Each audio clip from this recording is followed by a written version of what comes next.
I remember the day they laughed at me like it was yesterday. I stood in the kitchen, clutching my battered guitar case, eyes burning with a mixture of defiance and despair. They called it a stupid dream, an unrealistic fantasy that would only bring shame. My family, the ones I loved most, told me I was wasting my life, that I was embarrassing them. My father scoffed at me. My mother shook her head, and my siblings snickered behind closed doors, as if my hopes were some kind of joke. That moment cut deep, more than words could say. But something inside me refused to accept their rejection as the end. I decided then and there, I would prove them wrong. I'd chase that ridiculous dream no matter how impossible it seemed. I packed my bags and left that small town with nothing but a battered guitar and a burning desire to make something of myself. The road was unforgiving. I slept in my car, played for pennies in dingy bars, and faced rejection after rejection. There were nights when I wondered if I had made the biggest mistake of my life. But every time I felt like giving up, I remembered their laughter, their ridicule, and I pushed harder. Years passed in a blur of sweat and sacrifice. I practiced relentlessly, honing my craft, pouring my soul into every note. Slowly, the world started listening. I played bigger stages, opened for legendary artists, and finally, I broke through. My song hit the charts. My name was on billboards. I had achieved what they said was impossible, what they had mocked as a foolish fantasy.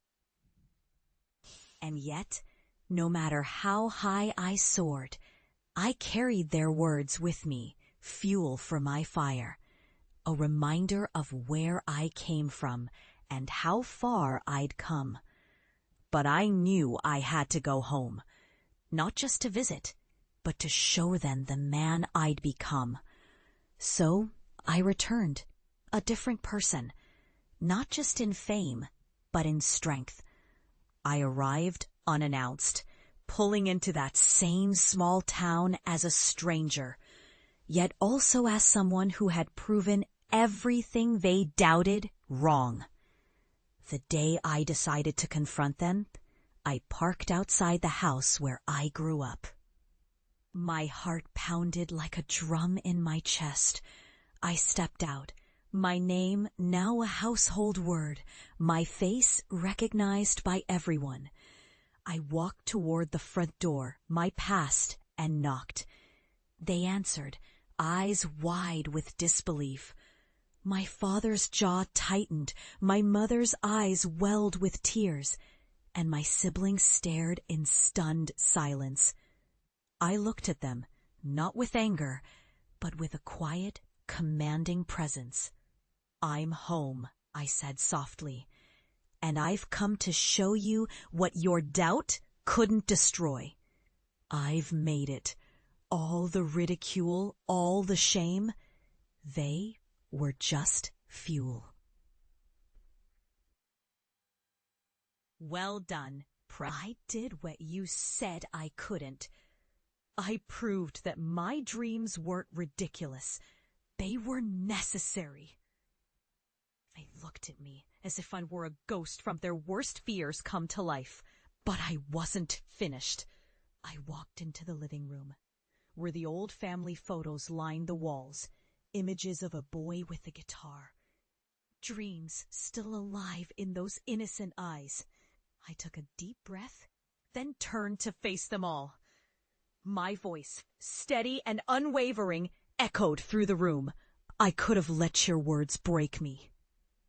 I could have given up and accepted your version of me. But I chose to fight. I fought for every note, every stage, every moment that brought me here. And now I stand before you, not just as a success, but as proof that your doubts were wrong. I am the proof that no dream is too ridiculous, no hope too fragile, if you're willing to fight for it. Silence hung heavy in the air. My family stared, their faces a mixture of shock, pride, and perhaps a flicker of regret. I saw my mother wipe her tears, my father's jaw loosen slightly, and my siblings' eyes shift from disbelief to acknowledgement. Then I did something I never thought I'd do. I handed my father a guitar pick, a simple token of my journey. "This is for you," I said, "for doubting me, for mocking my dreams. It's a reminder that sometimes the greatest victories come from the hardest battles." In that moment, something shifted. The walls that held their skepticism started to crumble. I stood tall, not just as a musician, but as a testament to resilience, to perseverance, to the power of believing in yourself, even when no one else does. Walking away from that house, I felt a quiet, profound victory. I had returned not just as a success, but as a reminder that no one can define your worth but yourself. Their words no longer had power over me.